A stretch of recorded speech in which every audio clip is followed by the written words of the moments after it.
Hello everyone. As you can see, I'm doing something slightly different. For Halloween this year, I have decided to do a different kind of approach. I will not be playing video games. Instead, I will entertain you in my knowledge of the paranormal. Vampires, aliens, werewolves, and the such, along with spirits.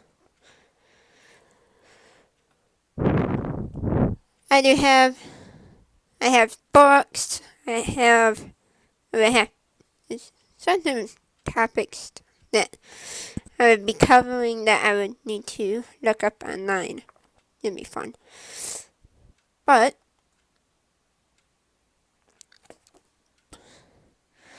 today there will be a kind of a reading of a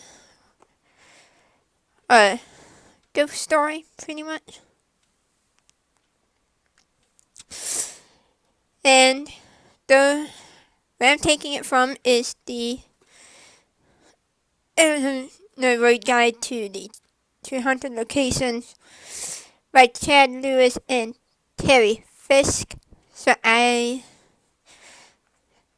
what I'm going to do, because they've done extensive research, is I'm going to read what's in here. And then I'm going to, then I actually went and I wrote stuff down. Kind of like what I did for the Halloween special two years ago. And those would be my thoughts. And how my thoughts are based off of is I went and while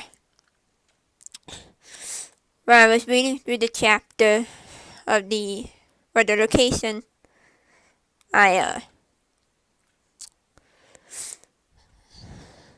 just wrote down what came to mind, actually, so that much of it I would not share, especially about certain things.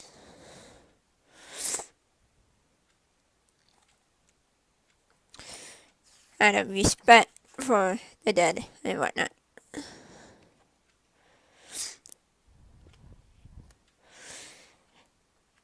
But tonight's story, location is in Cook County, Illinois, up by Chicago. Resurrection Cemetery, in the story of Resurrection Mary.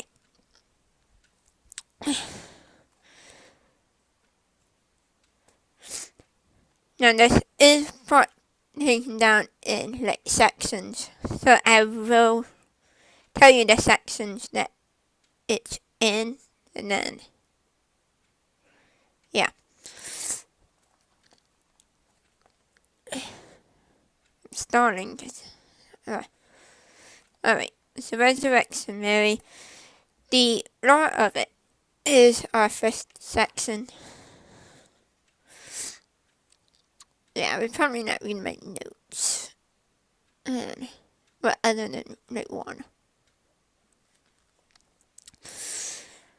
Stories of vanishing hitchhikers have been told for hundreds of... No, wait. Hang on. Let me start. I have a separate thing here. These pictures are... I just found them on Google. Like, I've searched up Halloween pictures. So, yeah. Alright, I'm gonna start over. The ghost lore of Resurrection Mary. Stories of vanishing hitchhikers have been told for hundreds of years, but none as famous as the story of Resurrection Mary. The legend has inspired songs, a novel, and even a motion picture. The story is told that in the 1930s, a beautiful young woman with blonde hair and blue eyes died on Archer Road. She was on her way home after a night of dancing in a local ballroom when she was killed either in a car accident or as the victim of a hit-and-run. To this day, the ghost of Mary haunts both Archer Road and Resurrection Cemetery where she's buried. And it's like nitpicking about the lore right now, so like the claims, I guess you can call it. After an evening of dancing, men would drive Mary home, only to have her vanish from the car as they drive past Resurrection Cemetery. Oh, she got cold. Something going on. Men would pick up a hitchhiking woman and give her a ride home. To their amazement, she would vanish from the car as they drive past Resurrection Cemetery, which is about the same as the last one.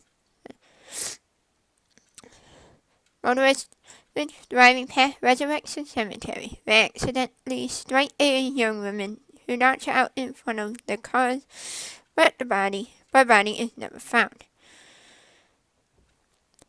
Mary can sometimes be seen wandering inside the cemetery at night. Then I was going to say my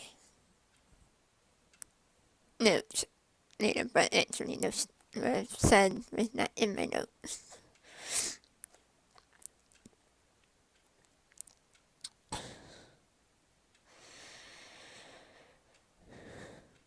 Okay, we're gonna go into the history. It's gonna be interesting.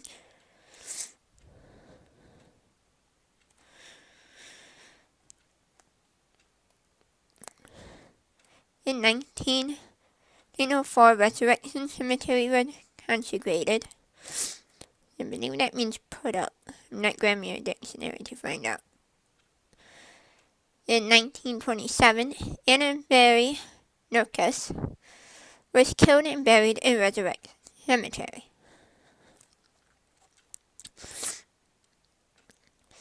In 1930, Mary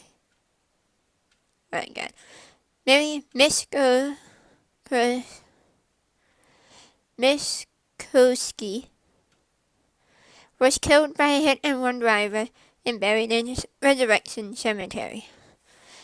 1934, Mary Bergovi, 21, was killed in a car accident and buried in the Resurrection Cemetery. The first known sightings of the ghost, known as Resurrection Mary, occurred in that same year.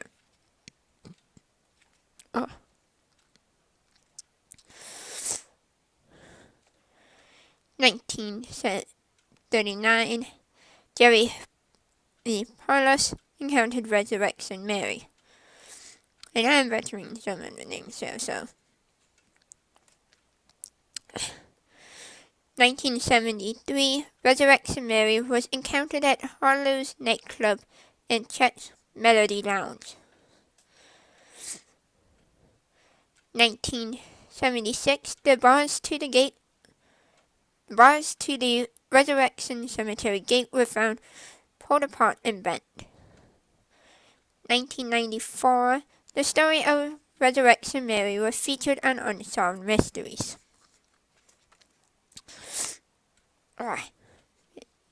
Terrible. Yes, I'm lucky I'm willing to do this.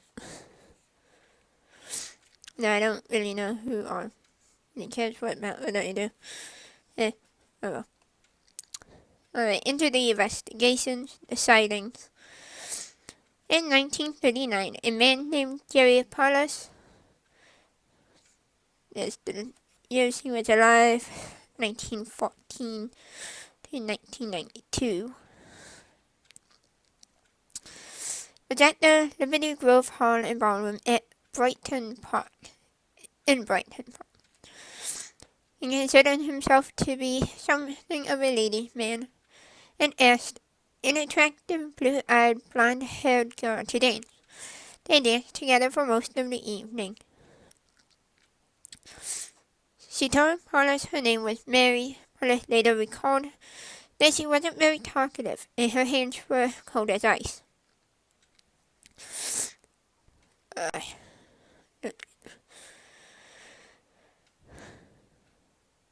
He offered to drive her home after the dance, and she said she lived on Damon Avenue, but directed him to drive down Archer Avenue. Hang on.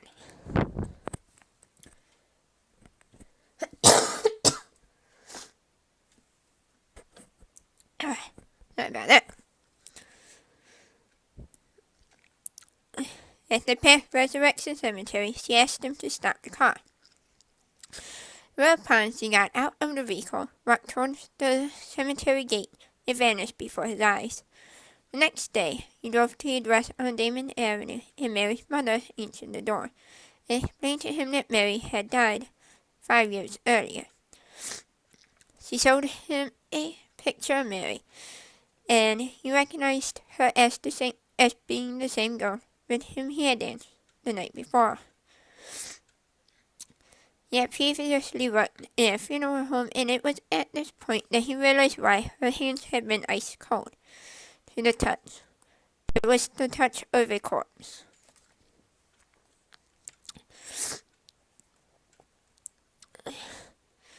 In January of 1979, a taxi driver driving down Archer Road was lost. He noticed a blonde-haired woman in a white dress walking on the side of the road and offered to give her a free ride if she could give him directions back to town. Got in the cab, and he drove about a mile down the road when he asked him to stop in front of Resurrection Cemetery. When he glanced over towards his passenger, he noticed she had vanished from his cab, but the door had never opened. He was just one of many cabbies to give a ride to the Phantom Fair. In September of 1980, a woman by the name of Claire Lipez-Wadnicki, and I butchered that, I'm pretty sure. Her husband, Mark A. Wadnicki, and two friends were driving down Archer Road when they saw a glowing white figure slowly walking on the shoulder of the road.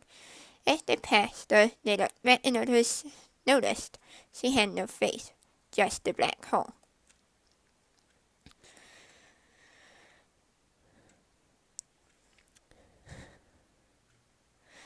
In October of 1989, Janet L. Halal and Pamela Wilson were driving past Resurrection Cemetery when women in white darted out in front of their vehicle. They believed they had hit her, but there was no impact, no sound, and no body.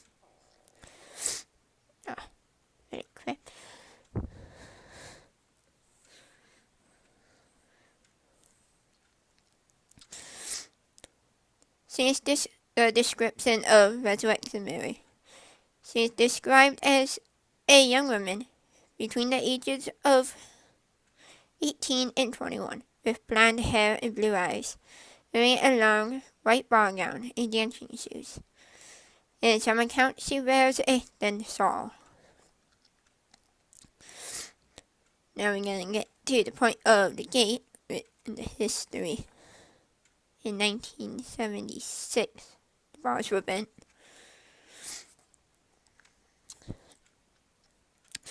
On the night of August 10, 1976, a motorist driving past Resurrection Cemetery spotted the glowing figure of a woman pulling at the bars of the cemetery gate, as if she were locked inside and trying to get out. He immediately reported it to the Justice Police Department. When police officer Pat Homer responded to the call, he didn't find the girl in the cemetery. However, what he did find was that the bars on the gate where she had been seen were scorched and had been bent as if somebody with supernatural strength had pried them apart. He also found what appeared to be small handprints with skin-like texture embedded into the twisted metal. The cemetery board offered the implausible explanation that the bars were evidently bent by workers who carelessly backed a truck into the gate. The bars were removed, straightened, and returned in 1978, but the discoloration An imprint of fingers still remained. Eventually the board replaced the entire gate, and nobody knows what became of the original bars. To this day, nobody has been able to offer a rational explanation for the marks on the bars. To be fair, I can think of a few.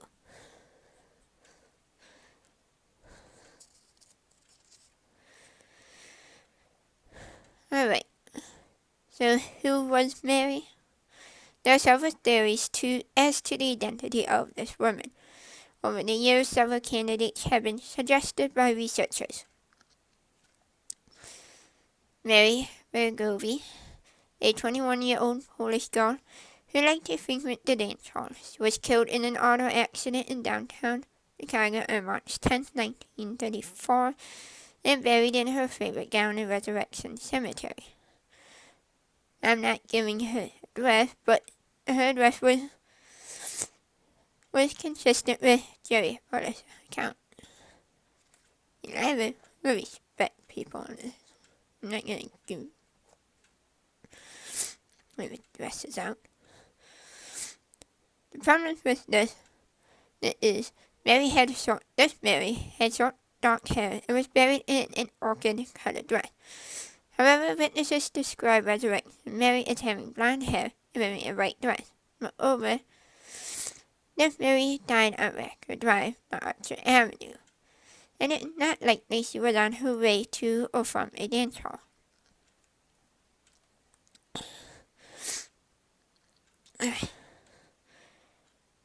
Another Mary, a young Polish girl who was killed in the 1940s when she crashed her parents' car in the Resurrection Cemetery in the early mornings and hours while on her way to meet her boyfriend in Willow Springs. Supposedly, she was buried in a tomb grave in Resurrection Cemetery. Problem with this one, this Mary died in the 1940s. However, the first sighting of Resurrection Mary occurred earlier in the 1930s. Yeah, I'm going to be talking about problems. It's going to be fun. Another one. Mary Wiskowski from Bridgeport. She was killed while crossing Archer Avenue to attend a Halloween costume party in the 1930s. Then it was another one. Mary Doronsky, a woman killed in a 1934 car accident while on her way home from a dance. They had those do not have any. Another one that won't have a problem with it.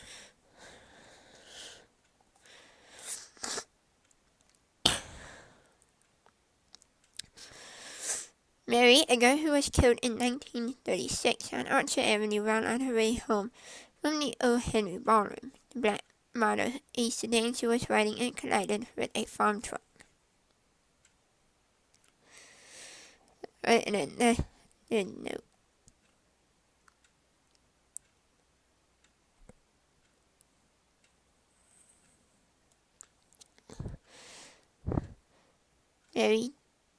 Mary Jo, a 12-year-old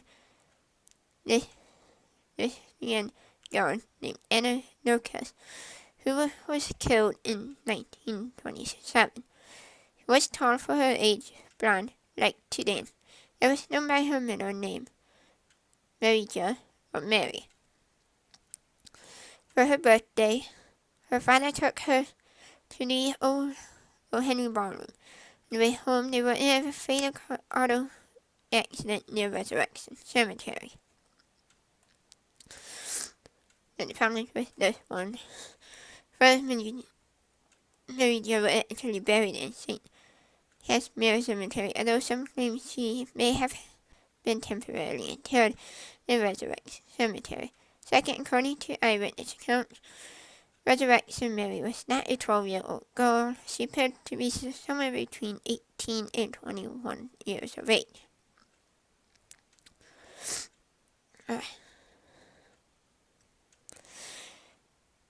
And in this notes here, in Jackson MM Site 9819, Resurrection Cemetery, there is a gravestone for Mary Fregovi, 1880, 1922, a 34-year-old mother. This is not the same Mary Fregovi as the single woman who died in 1934 at the age of 21.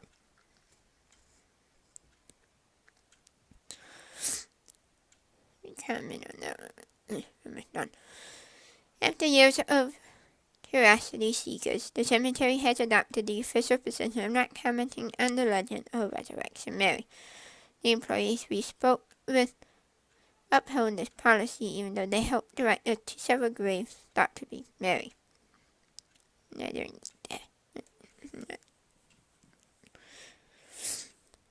Alright. So, my notes on it.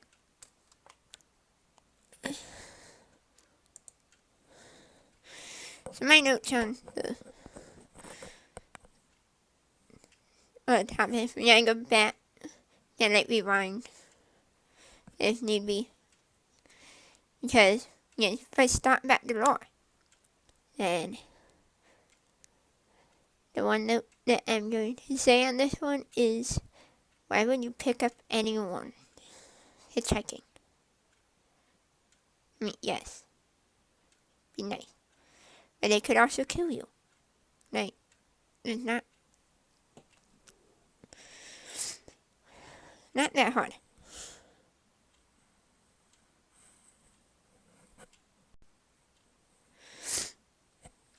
Really crap. Then give me the one note. And they have more, but that isn't gonna be respectful. And my notes are not respectful, at the very least.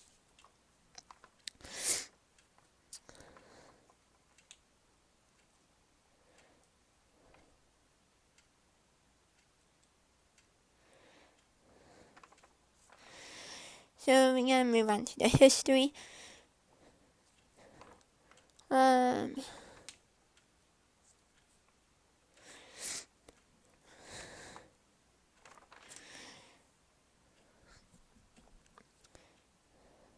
Now, like the story said,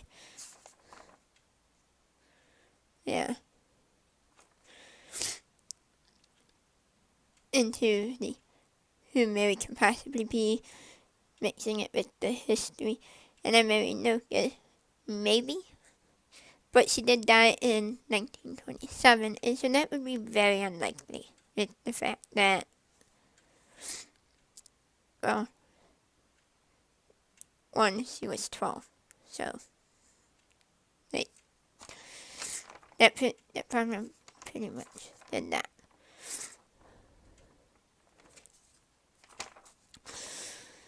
In 1934, Mary Fregovi, age 21, died in a car accident. The first known sighting date is the same year, so that one is a little bit more possible. I know that there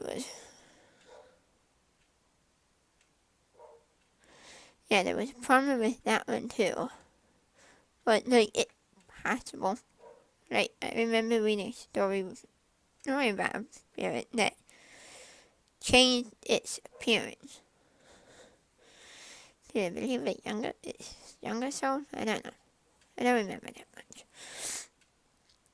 Then in 1976, cemetery gate bars found bent in part that I blame on teenagers. And I know I commented that I could explain a couple of reasons why that would happen. Blowtorch in teenagers. It's back to the fads, I believe you call them. Temporary points of interest in numbers, something like that. Anyway, yeah, like by that time the story of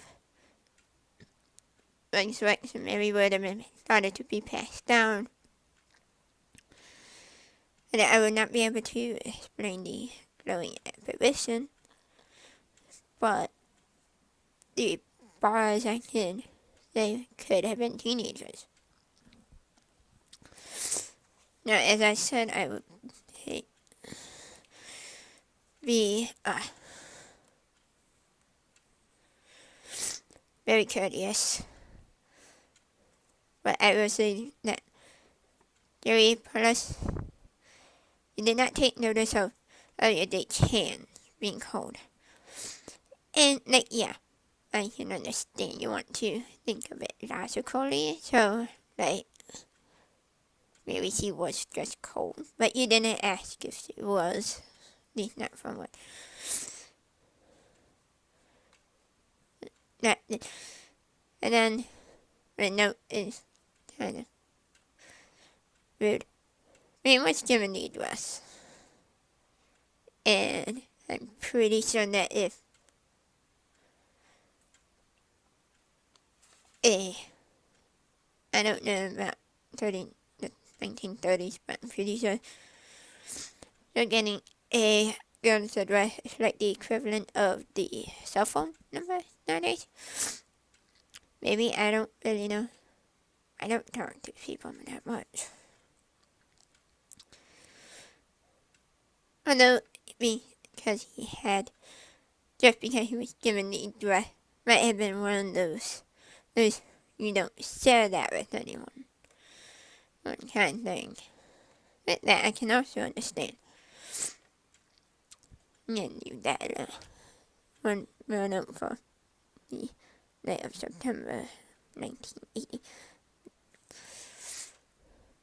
But onto the gate, the explanation of the truck did it. I find that hard to believe, because how can a truck leave fingerprints? Also, but there was a Transformer, which I don't watch Transformers, but I'm pretty sure they don't leave fingerprints.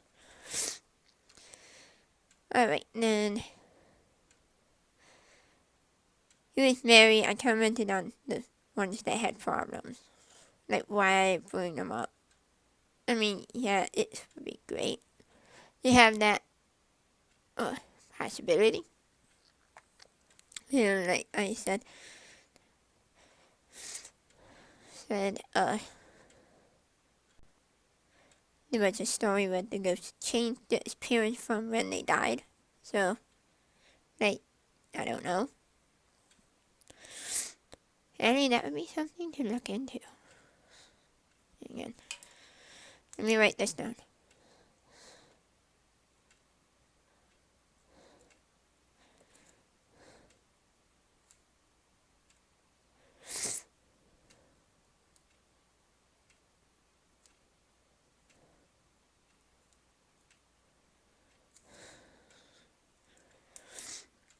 Yeah.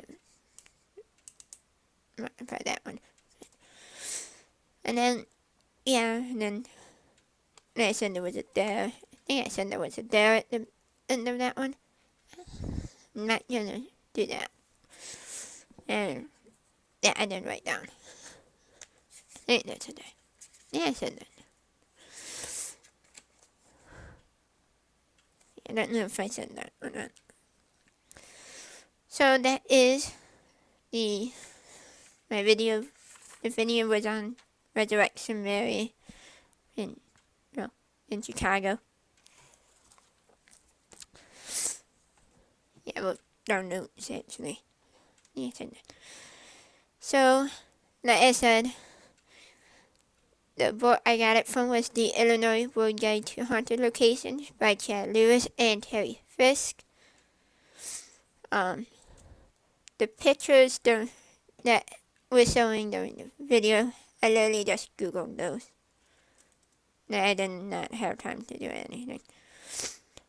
Now I have pictures from 2 years ago, apparently can't find those. You find those.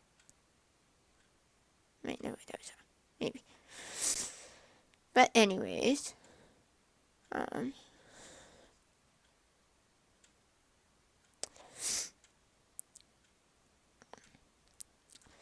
So I will upload this. But yeah, I don't own anything. Pictures were from Google. I literally just searched up Halloween pictures. So that's it for this video. Do look forward to more videos on the paranormal, haunted locations, monsters, the unexplained. What else? I will be looking up stuff on the Ouija board and demonology. And I have a book behind me for Rabbit the doll that can be fun to find pictures for. It'd be funny because I'm dressed like him. But right now, I'll explain why during that video. So I will see you guys later in my next video. Goodbye.